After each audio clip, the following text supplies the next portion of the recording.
issues with these storms. Haven't quite seen the hail yet, but again, that likely will be the case as those storms roll through. So down along the New Mexico border, you can see as we kind of zoom in those storms down there. Also want to zoom back out and take you all the way up north. This is where you can see right there, that kind of purplish area. That is actually a flash flood warning, and that is for the Miller Fork Basin and the Buckhorn Creek Basin within the Cameron Peak burn scar in central Larimer County in north central Colorado. So these thunderstorms rolling through are producing heavy rain over those areas. The Miller Fork Basin within the Cameron Peak burn scar. Flash flooding is ongoing or expected to begin shortly.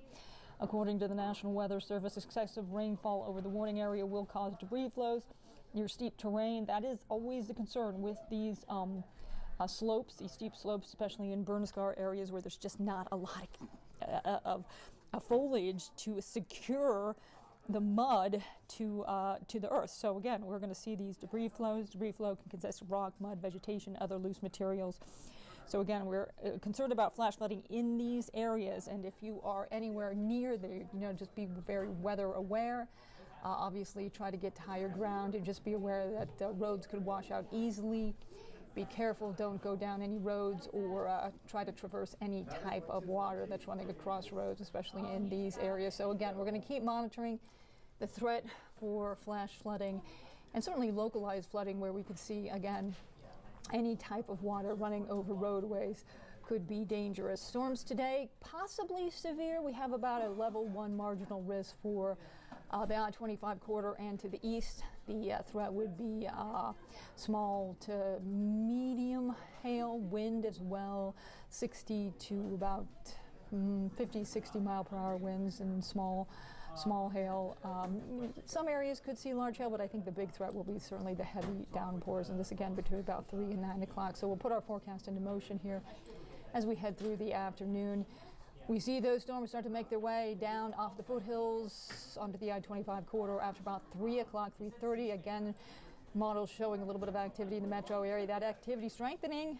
5 o'clock, you could see some strong showers, hail, potential for some damaging winds as well as these storms again intensify as we head into the evening heating peak hours, and then clears out, actually waking up to some sunshine tomorrow morning as we enter into a calmer and quieter weather-wise weekend.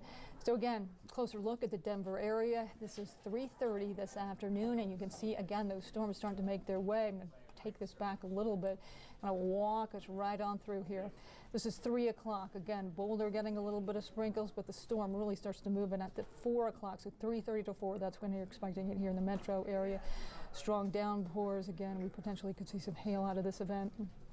Damaging winds as well. So strong winds, again, 50 to 60 mile per hour winds with these. So some minor damage, I think, was those speeds of those wind speeds.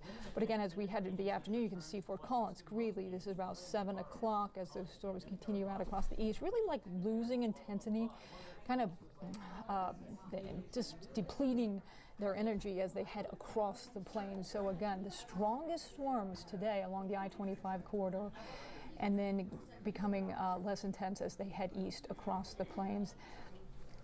Winds, small hail, flash flooding, all possible with these storms. And again, clearing out, actually waking up to some sunshine tomorrow. 2 o'clock, again, another round of very scattered showers and storms tomorrow afternoon. The highest flood potential certainly to the west, to the northwest of the metro area, and to the south. That's where we're going to get those strong storms rolling in. So again, the risk not huge for the metro area for severe weather. Low risk for tornadoes, low risk for really high damaging winds. Those moderate winds certainly going to be moving in, but the risk for flooding, that's what we're looking for, about a medium risk for flooding here in the metro area with those heavy downpours. Okay, so that ridge of high pressure situated to the south and east of Colorado has been rotating that subtropical moisture into our area over the last couple of days. That ridge of high pressure, it's moving east, so it's expanding, not east, it's expanding westward over Colorado, and check out how massive this ridge is. I mean, this is an expansive ridge of high pressure and really is influencing weather across much of the country. We are now involved in that as that ridge of high pressure expands over Colorado over the next several days.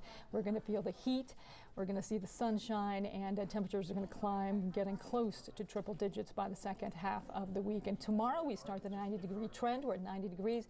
And again, as you saw in that futurecast, a chance for some very isolated showers and storms tomorrow afternoon. Forecast highs going to make it into the upper 80s and 90s tomorrow. We're looking at 70s up in the mountains. And taking a look at your 7-day forecast. Again, those storms moving through after about 3 o'clock this afternoon, some of them with heavy downpours. So we're going to keep tracking the potential for any type of flooding, whether it be just localized flooding or flash flooding. Of course, we're seeing that flash flood warning up across the Cameron Peak burn scar now, and this is something you don't want to mess around with, especially in areas where there have been burns and we just don't have that earth solidifying foliage to help control some of those floods.